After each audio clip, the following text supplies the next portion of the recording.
M경제 뉴스 지금부터 시작합니다. 구독과 좋아요. 이번 뉴스는 마곡 시대를 연 한독입니다. 신약 그리고 해외 진출에도 속도를 낼 것이다 라고 되어 있습니다. 자, 현재 한독의 주요 파이프라인 같은 경우 이렇게 표로 잘 정리가 되어 있습니다. 임상 단계까지 나와 있고, 그 중에 지금 제일 빠른 것이 성장 호르몬 결핍증인 HL2356이라고 합니다. 그래서 최근에 2상을 끝냈고요. 이제 3상 준비를 하고 있습니다. 또한 이제 담도암 이제 적응증으로 알려져 있는 ABL001, 이름에서도 보이다시피 ABL 바이오와 공동 개발해서 국내 상업화 권리까지도 보유하고 있습니다. 그리고 선천성 고인슐린증, 그리고 중증 아토피 피부염, 이런 것들도 갖고 있습니다.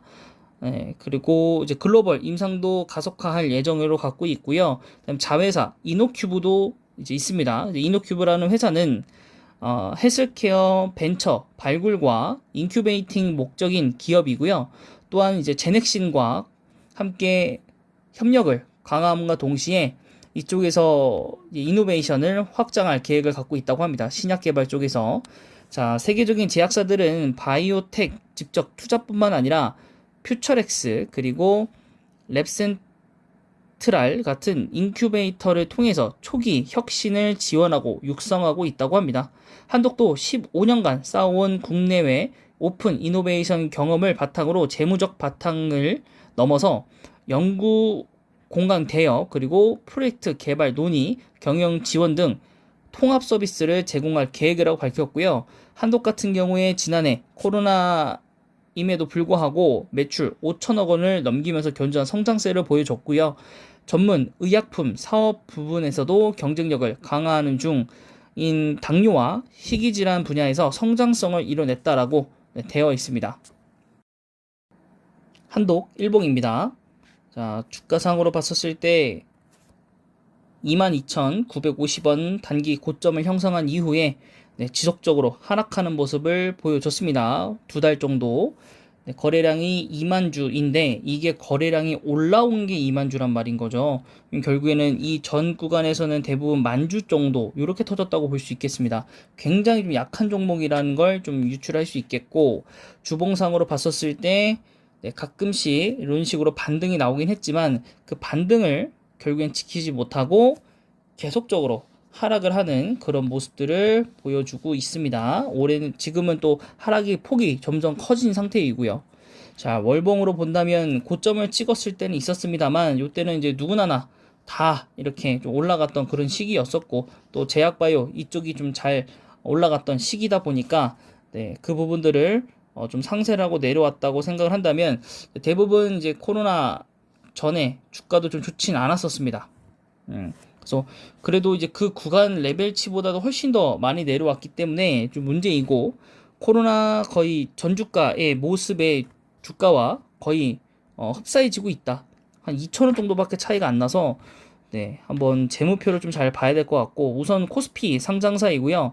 2,457억 정도 하는 시가총액을 보유하고 있습니다.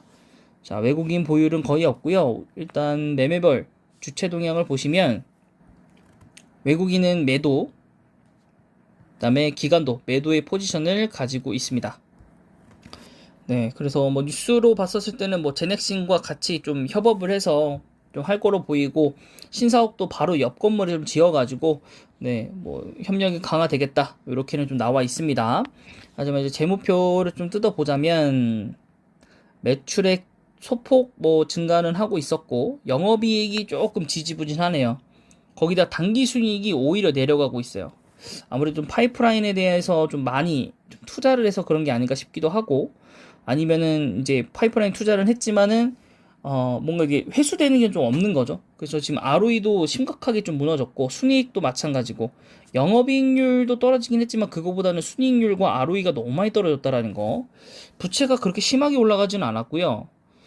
유보율이 좀 많이 올라왔습니다. 그리고 EPS가 굉장히 많이 떨어졌습니다. PER 급상승했고요. 작년에. PBR은 뭐 그렇게 올라가지는 않았었네요. 자, 그리고 이제 1분기 실적을 한번 보시면 전년 동기 대비해서 뭐 그렇게 크게 나빠진 부분은 아닌 것 같고, 전분기도 마찬가지고, 네, 크게 나빠질 건 없네요. 2분기가 좀 중요할 것 같습니다. 대신에 자, 작년 다시 차트를 좀 볼까요? 작년 차트. 작년에 지금 이 구간이 지금 100배가 넘는 PER이라고 한다면 올해도 결코 낮은 PER은 아니라고 좀 보여지는데 그 전년도 PER은 17배. 17배. 아, 요때가 또 17배. 이해가 좀 안 됩니다. 여기가 17배고 여기가 110배. 네, 뭐 어쨌든 좀 그렇게 되어 있고 올해는 아무래도 좀 주가 시작을 여기서 했기 때문에 여기서 여기 시작했기 때문에 많이 하락한 시작 속에서 되지 않았을까 싶은데 네, 어쨌든 뭐 그렇게 되어 있고 뭐 좋은 상황은 좀 아닙니다. 좋은 상황은 아니고 어쨌든 이제 제약 바이오 관련된 종목이다 보니까 동종 업계들이 뭐 삼바, 셀트리온 헬스케어, 뭐 SK 바이오 사이언스 뭐 이렇게 나와 있는데 어쨌든 헬스케어 이쪽도 자회사 이노큐브를 통해서 한다고 하니까 네, 그 부분 잘 체킹하시 바라고 그다음에 한도 이 클린텍이랑은 다른 회사인 것 같아요. 대주주 명부도 좀 많이 다르고 사업 이 얘기도 좀 다르고 네, 그래서 아마 요거는 이제 같은 결이 아닐 것 같습니다. 네, 그래서 착각을 좀 안 하셨으면 좋겠고, 네, 혹시 제가 착각하고 있는 거면 여러분들께서 좀 댓글로 예, 좀 알려주시고, 또 헬스케어 쪽 얘기 나오니까 하나만 좀 추가적으로 좀 말씀드리면, 이제 지니너스, 저희가 보고서를 통해서 지니너스를 읽었을 때 이게 가장 대표적인 윤 정부의 헬스케어 대표주입니다. 대표 수혜주. 그래서 지금 주봉상으로 봤었을 때 과거에도 여러분들 알려드렸을 때 올라갔다가 다시 하락했다가 또 올라갔다 또 하락했다가 또 다시 올라갔다가 다시 이렇게 하락할 수 있거든요. 결국엔 하락하는 시점에서 여러분들이 계속적으로 담아가시면 수익이 단기간에 잘 나올 거라고 보고 있습니다. 저도 이제 가끔씩 제약바이오 할 때마다 생각나가지고 좀 투자 시기를 좀 많이 놓쳤는데 여러분들께서도 같이 이제 좀 관심 정보 담아 가시면서 소액이라도 넣으셔서 네, 수익을 뭐 10,000원, 20,000원이라도 공모주 요즘에 해봐야 좀 잘 안 나오잖아요. 그래서 요런 종목들을 통해서 소폭, 네, 소량으로 네, 수익을 좀 잘 벌어보자. 요런 말씀 좀 드리고 싶었고 네, 시가총액은 1,200억 정도 됩니다. 네, 매수주체 보시면은 네, 기간 매도, 외국인 매수이고 신규 상장 종목이다 보니까 네, 재무표는 그렇게 잘 보일 수는 없고 또 지금 보시면은 뭐 카카오 헬스케어 그다음에 요 암학회 쪽에서도 얘기들을 좀 했었다. 그리고 파이프라인을 가지고 있고 아이진 자회사 뭐 이런 얘기들이 좀 있었습니다. 네, 그래서 어떻게 본다면은 또 정부마다 이렇게 급등하는 종목들이 있잖아요. 뭐 예전에 뭐 헬릭스미스, 신라젠 이런 게 있었고 그 전에는 이제 코로나 때문이었지만은 뭐 시젠이라든가 수젠텍 이런 기업들이 있었고 더존비존 이런 기업들 그다음에 올해 같은 경우에는 이제 또 지니너스 제약 쪽에서 헬스케어 쪽에서 이런 기업들이 올라갈 수 있을 것 같고 또 원전 부분 쪽에서는 또 오르비텍 뭐 이런 기업들 올라갈 수 있으니까 좀 관심 깊게 한번 잘 지켜보셨으면 좋겠습니다. 네, 이번 영상은 여기까지입니다.